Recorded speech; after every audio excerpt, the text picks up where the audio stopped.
کیونکہ خبریں بہت ساری ہیں اور سوالات بھی بہت سارے ہیں، لوگ جاننا بھی چاہتے ہیں، میں ڈائریکٹلی سوالات کی طرف آتا ہوں۔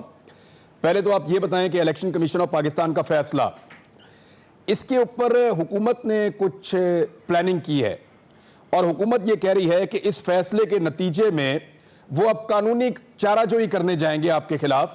ایک وہ چاہتے ہیں کہ آپ کی نااہلی ہو جائے اور دوسرا وہ یہ چاہتے ہیں کہ پاکستان تحریک انصاف پر پابندی لگ جائے۔ رسپونڈ کیجئے۔ دیکھیں عمران، پرابلم میں آپ کو بتاتا ہوں کیا۔ انہوں نے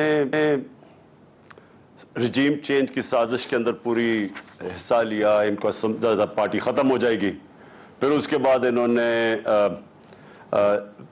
سمجھا کہ وہ الیکشن، یہ جو بائی الیکشن، اپنی حکومت، اپنی الیکشن کمیشن، اپنی انتظامیہ، چاروں طرف سے مدد لے کے انہوں نے یہ امید لگائی کہ یہ بائی الیکشن پنجاب میں جیت جائیں گے، وہ ہار گئے۔ اور اب ان کو خوف کیا ہے؟ یہ ان کو خوف ہے الیکشنز کا۔ اب پھنسے ہوئے یہ کہ اگر گورنمنٹ میں بیٹھے رہتے ہیں، جتنی دیر گورنمنٹ میں بیٹھے رہتے ہیں یہ بالکل ہی نیچے جا رہے ہیں، کیونکہ ان سے سنبھالا تو کچھ جا نہیں رہا۔ گورنمنٹ سے باہر آ کے الیکشن کرواتے ہیں تو ان کو خوف آیا ہوا الیکشن ہارنا ہے، تو اب یہ ٹیکنیکل ناک آؤٹ پہ آئے ہیں۔ تو یہ ذرا ضروری ہے لوگوں کو سمجھنا کہ یہ ہے کیا چیز، کیونکہ میں ابھی تک جو دیکھ رہا ہوں، انہوں نے کوئی 17 انہوں نے پریس کانفرنسز کر دیے ان کے منسٹرز نے آ کے کل سے۔ تو یہ ایشو ہے کیا عمران؟ یہ بڑا ضروری لوگوں کو سمجھانا ہے۔ دیکھو فورن فنڈنگ ہے کیا؟ فورن فنڈنگ کا مطلب یہ ہوتا ہے کہ جب آپ باہر کے ملک سے پیسہ لیں، وہ آپ کے ملک کی پالیسیز متاثر کر سکتا ہے اگر ایک پارٹی پیسہ لے کے پاور میں آئے۔ اور دوسرا، ملٹی نیشنل سے پیسہ لیں، جو بڑی کمپنیز ہوں جو کہ آپ کے ملک میں آپریٹ کر رہی ہوں، اور وہ پھر آپ کی پالیسی فائدہ اٹھا سکتی ہیں، یعنی آپ کو پارٹی کو پیسہ دے کے اور ایسے کانٹریکٹس کروا سکتی ہے جو ان کو فائدہ ہو سکتا ہے۔ یہ ہیں دو وجہ کہ فورن فنڈنگ بینڈ ہے۔ ہمارے اوپر کیا الزام ہے؟ ہمارے اوپر یہ الزام ہے کہ ہم نے بیرون ملک پاکستانیوں سے پیسہ اکٹھا کیا۔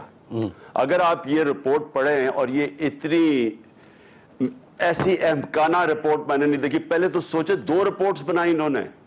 ایک رپورٹ کسی کی فرمائش میں ایڈ کی جس میں انہوں نے کہا کہ P T I foreign funded ہے، وہ اینڈ میں ایڈ کر دیا، وہ کہیں اور اس کی رپورٹ میں مینشن نہیں ایکسپٹ اینڈ میں، یعنی کسی کے کہنے کے اوپر، کسی کے آرڈر کے اوپر انہوں نے وہ لکھا۔ یہ جو رپورٹ انہوں نے بنائی ہے، یا تو یہ کہہ دیں کہ جو بیرون ملک پاکستانی ہے اسے آپ پیسہ نہیں اکٹھا کر سکتے، یہ کسی قانون میں نہیں ہے، پاکستان کے تو قانون میں نہیں ہے۔ یہ کہہ رہے ہیں کہ اچھا جی کسی کمپنی سے پیسہ اکٹھا کیا، کیونکہ ملٹی نیشنل سے تو نہیں کیا۔ جو کمپنی سے پیسہ اکٹھا کیا، یہ 2012 میں جو قانون آیا پاکستان میں کہ آپ فورن کمپنی سے پیسہ نہیں اکٹھا کر سکتے، وہ 2017 میں آیا ہے۔ تو کوئی بھی قانون ہم نے نہیں توڑا اس میں، یہ فورن فنڈنگ ہے ہی نہیں۔ تو پہلے تو نمبر 1 چیز کہ کوئی قانون نہیں توڑا۔ دوسرا انہوں نے الزام لگایا کہ جناب عمران خان نے وہ دستخط کر دیے وہ ایفیڈیوٹ اس کے اوپر، اکاؤنٹس کے اوپر، وہ بیان حلفی کہتے ہیں۔ پہلے تو وہ ایفیڈیوٹ، جی وہ دیکھیں 2 چیزیں ہیں، یہ بھی پھر لوگوں کو سمجھا دوں۔ ایک ہوتا ہے ایفیڈیوٹ جو کہ آپ اوتھ پہ لیتے ہیں، جو مثلا میں اگر اپنے اثاثے ڈکلیئر کرتا ہوں تو میں ایفیڈیوٹ پہ کرتا ہوں، میں اوتھ پہ کرتا ہوں کہ یہ جتنے میرے اثاثے ہیں میں اوتھ لے رہا ہوں، یہ ٹھیک ہے۔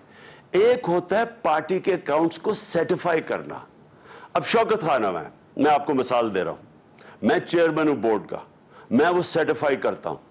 18 ارب روپے کا بجٹ ہے شوکت خانم کا، کیا میں وہ سارا بجٹ دیکھتا ہوں؟ میں اکاؤنٹنٹ تو نہیں ہوں نا۔ میرے جو ہماری جو ہاسپٹل کے جو اکاؤنٹنٹس ہیں وہ پہلے بتاتے ہیں کہ جی یہ اکاؤنٹس، پھر آڈیٹرز جو ان کو چیک کر کے وہ پھر مجھے پریزنٹیشن دیتے ہیں، وہ کہتے ہیں کہ جی ہم نے یہ جو سارے اکاؤنٹس ہیں یہ ٹھیک ہے، اس کے اوپر میں سائن کر دیتا ہوں۔ لیکن جب میں سائن کرتا ہوں تو میں یہ کہتا ہوں کہ to the best of my knowledge, کہ جدھر تک میں جانتا ہوں یہ اکاؤنٹس ٹھیک ہیں۔ جی تو اچھا، یہ 2 چیزیں ہیں، اس کے اوپر یہ شور مچا رہے ہیں۔